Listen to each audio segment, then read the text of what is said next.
俺たちにとっちゃ、最後の別れなんだろ？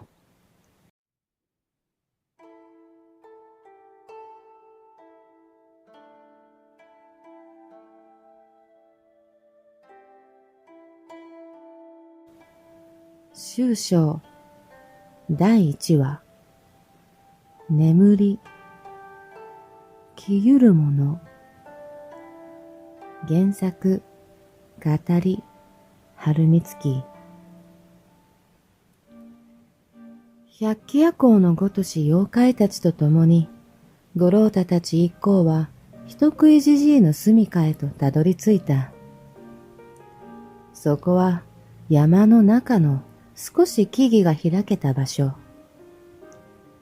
今にも崩れ落ちてしまいそうな廃れた小屋が建っている。ここに来るのが初めてなのは英介のみで、英介はキョロキョロとあたりを見渡した。五郎太たちはほんのり懐かしいような気さえしていたが、しかし以前来た時とは様子が違った。あのおどろおどろしい気配はなく、もちろん青白いしわくちゃの手が手招きすることもなかった。ただただ朽ちてゆく山小屋があるだけのようだった。だいぶ弱っているな。山犬が言った。五郎太はドキッとした。弱っている？思わず大丈夫なの？と聞こうと思ったがやめた。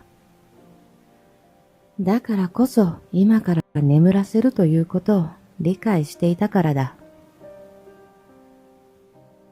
妖怪たちは今にも潰れてしまいそうな小屋を囲うように集った。カッパや五郎太たちは銀狼の背から降り、群衆の輪の中に加わった。さあ、牛蜜時だ。始めるぞ。山犬が指揮を取った。もう？五郎太は思った。待て待て。じいさんには会わねえのかよ。麦次がとっさに割って入った。五郎太たちはうんうんとうなずいた。俺はな、今度来るときは熊肉かイノシシ肉でも手土産にして来るぞってじいさんに言ってあったんだ。いや、まあ今日は手ぶらだけどな。いや、そうじゃねえ。そういうことじゃねえ。俺たち、じいさんのこと忘れるんだろ？挨拶の一つくらいしたっていいじゃねえか。じいさん、弱ってんだろ？見舞いだよ、見舞い。俺たちにとっちゃ、最後の別れなんだろ？顔の一つくらい拝んだっていいんじゃねえか？麦次は必死に山犬に訴えた。私からもお願いします。一言礼を伝えたいと思っておりました。今、こうしてゆいと共にいられるのも彼のおかげですから。英介も麦次の隣に割って出た。しかし、山犬は賛同してはくれなかった。悪いが、できぬ相談だ。時間がないというのもあるが、お前たちは弱って今から眠りにつこうという時に、周りで騒がれたくはないだろう。最後に一目会いたいと思うのは、お前たちの自己満足だ。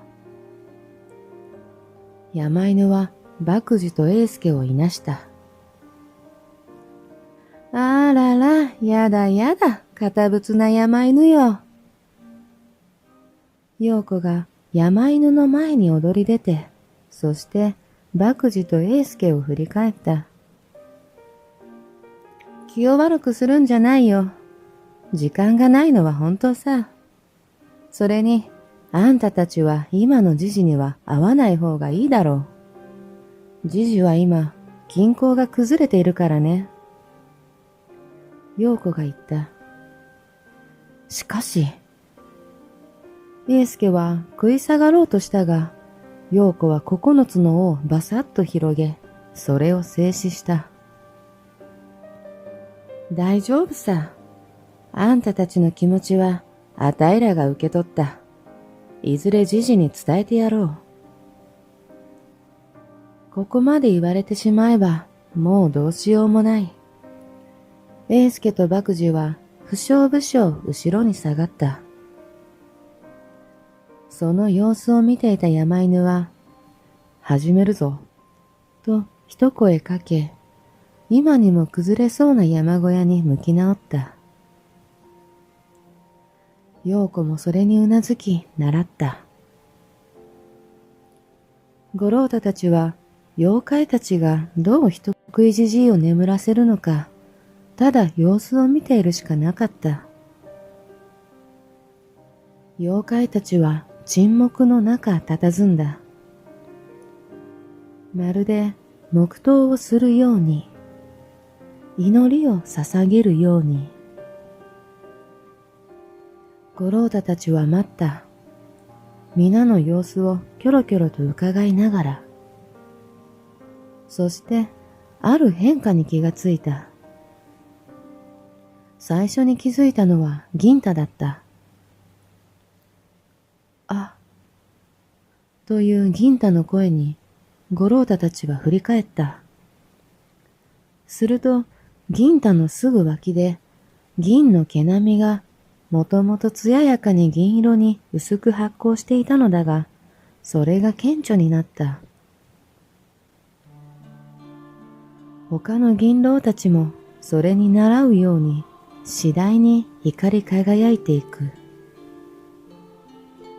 淡い光が次第に凝縮されて無数の光の粒子のように変化していった。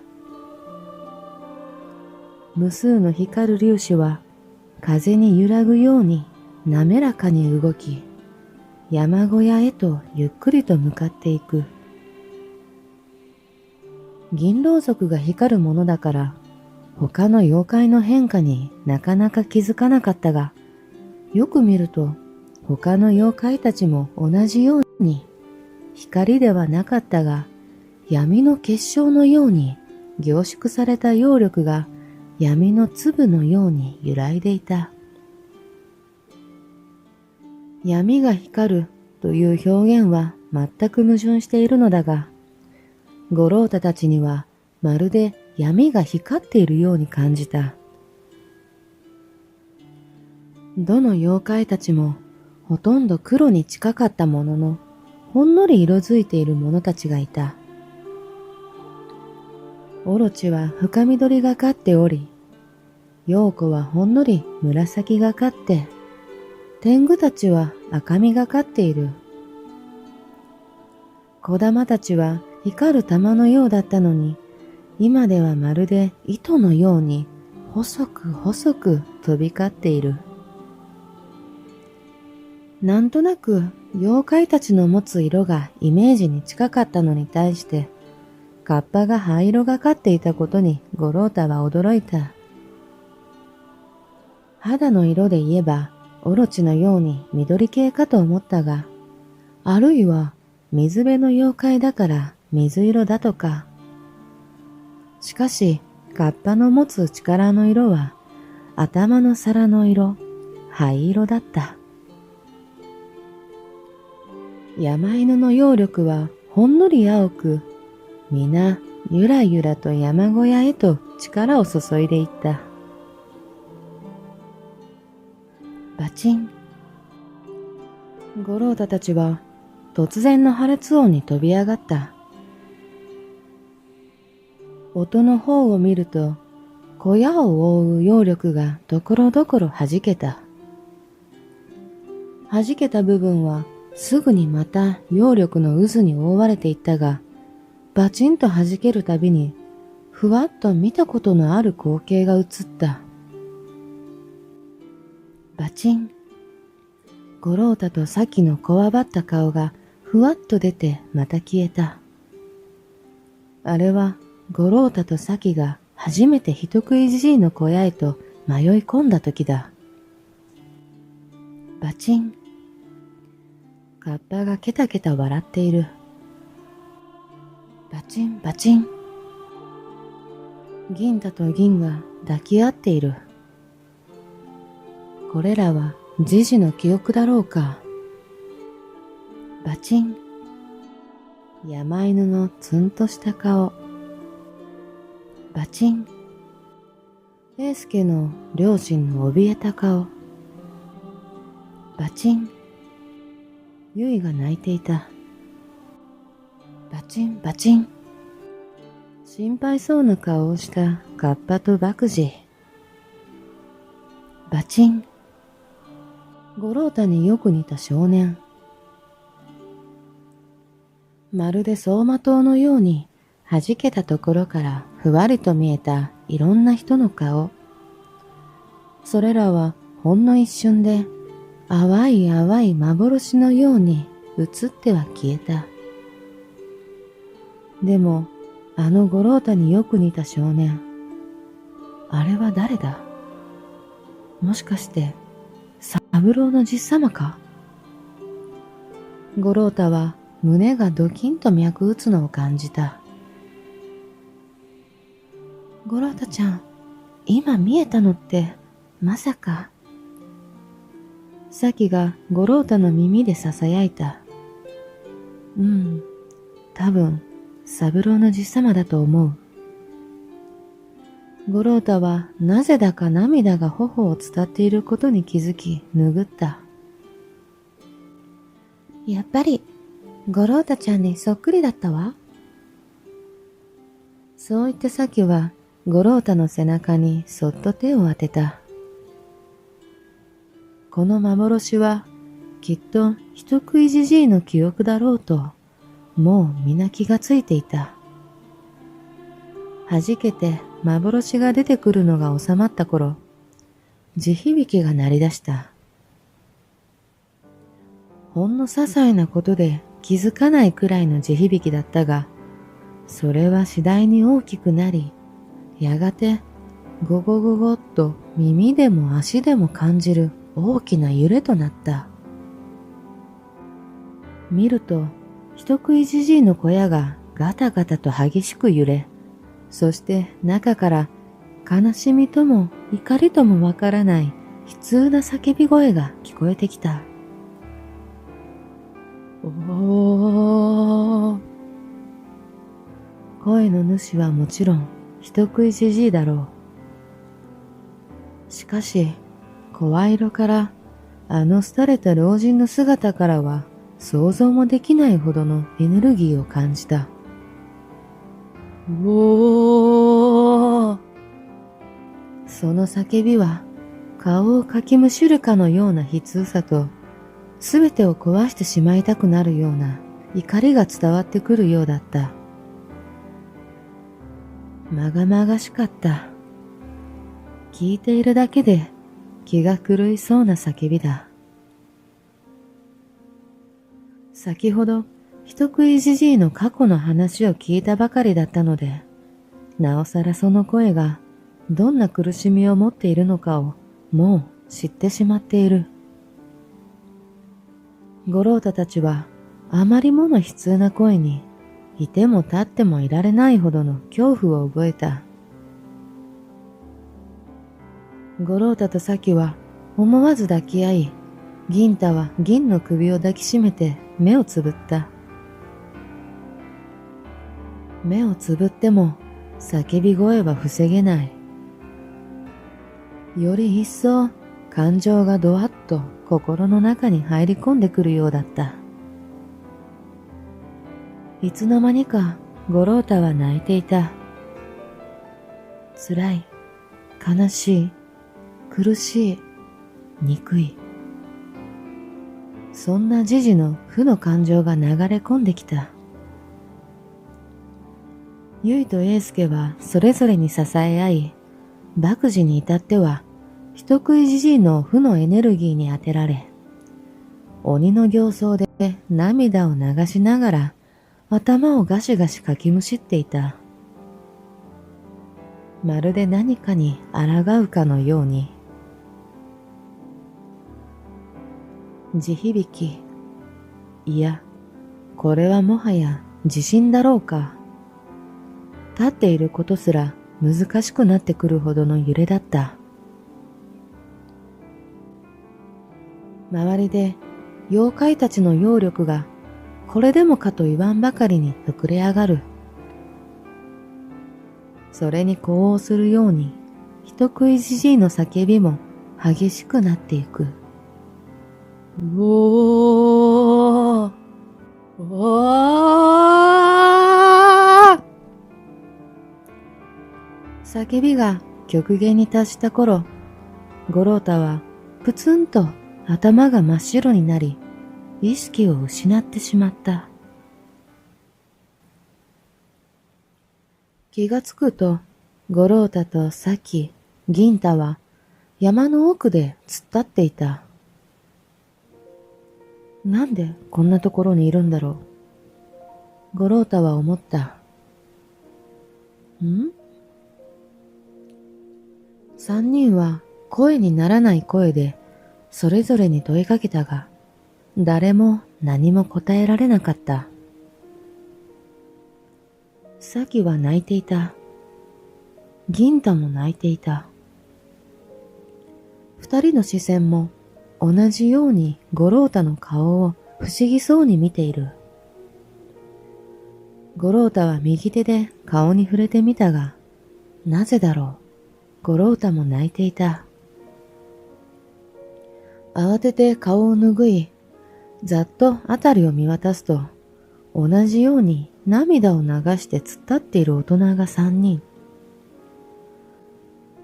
まだ若そうな身なりのいい男女は寄り添うように立っていて、彼らも同じように涙を流しながらきょとんとした表情で立っていた。少し離れたところで山賊のようないでたちの怖そうな大男が一人、涙でぐしゃぐしゃになった顔をさらにしかめっ面にして皆を交互に見ていた。皆それぞれ狐につままれたような顔をして、誰に何を聞けばいいのか、いや、誰にどう声をかけたらいいのか、全くわからないまま曖昧に笑った。ごめん。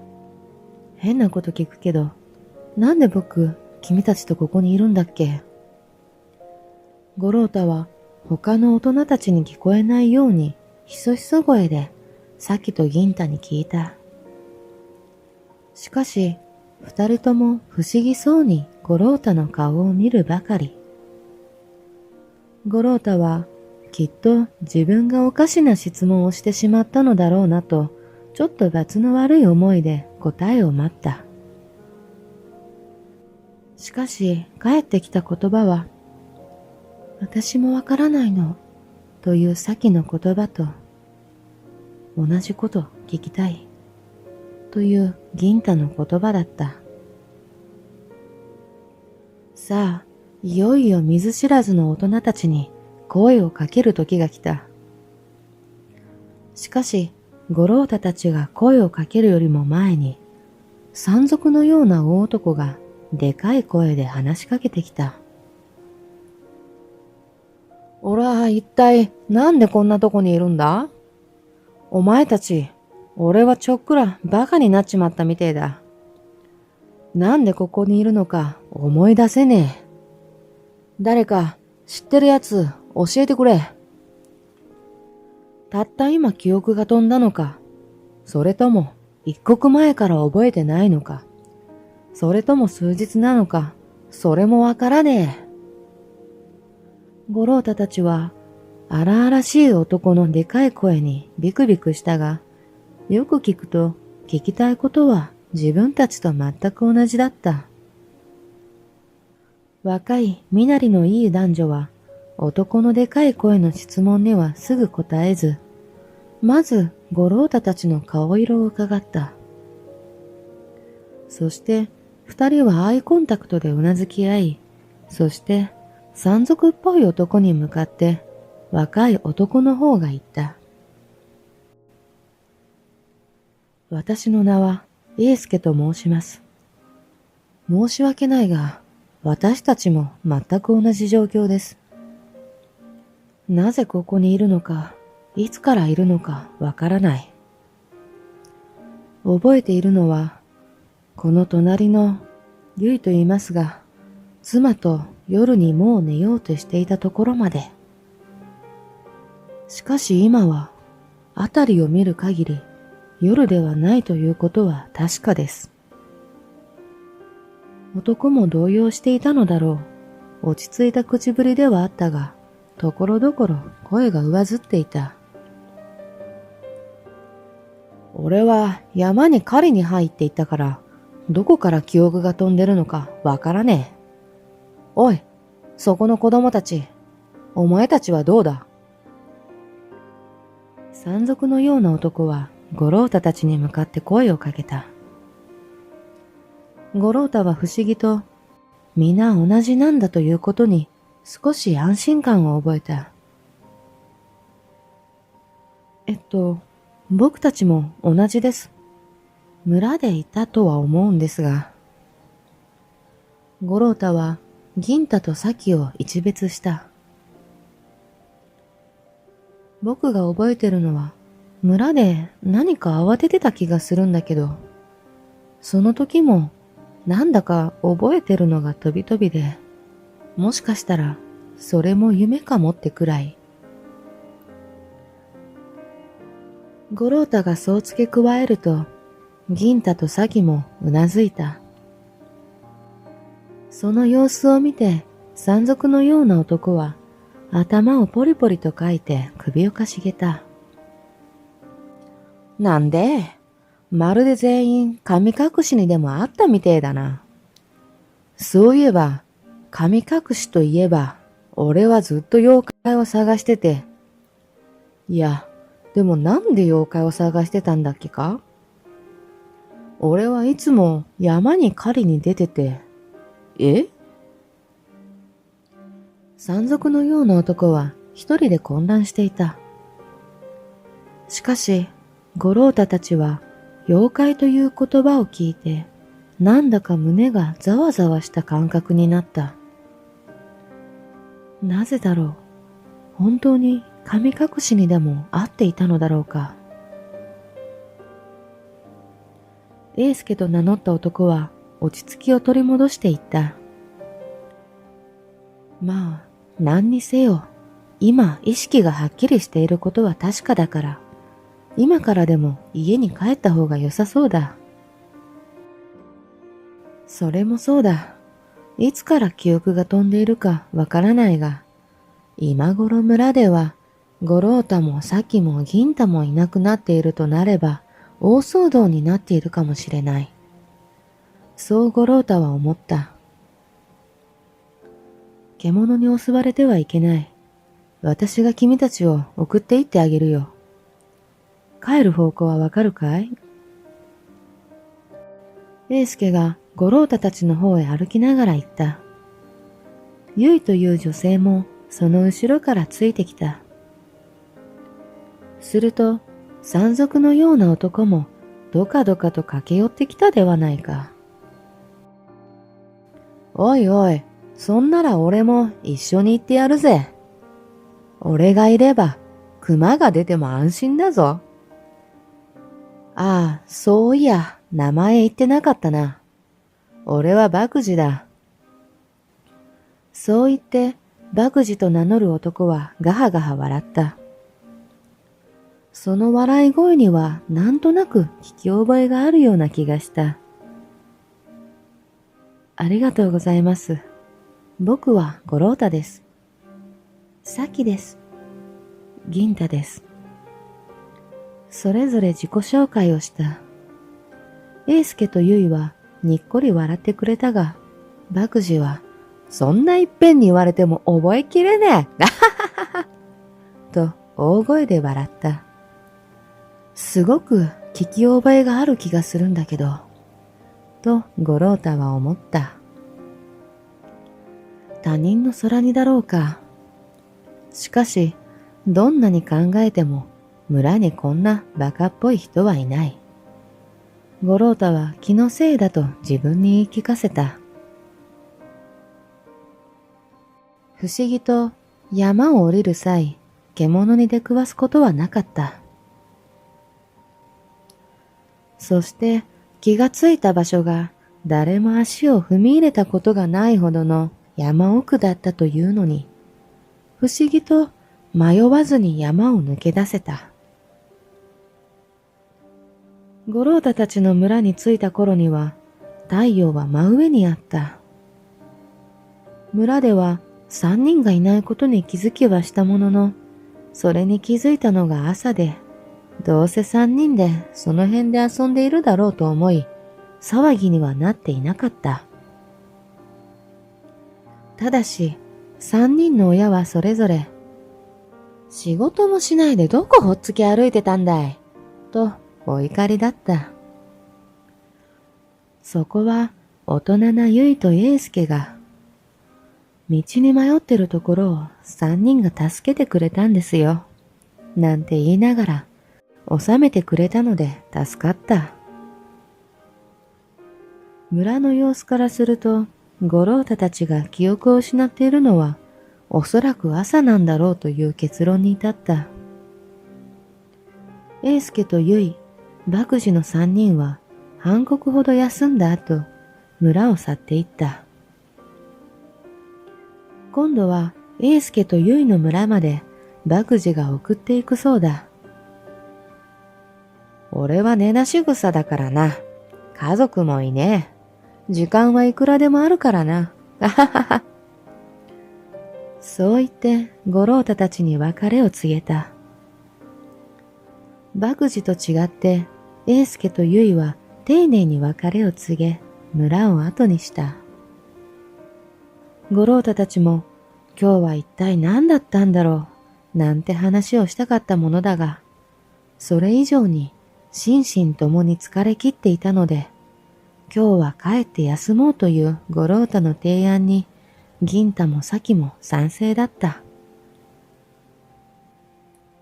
帰る途中、五郎太の裾の中からポロリと何かが転がり落ちた。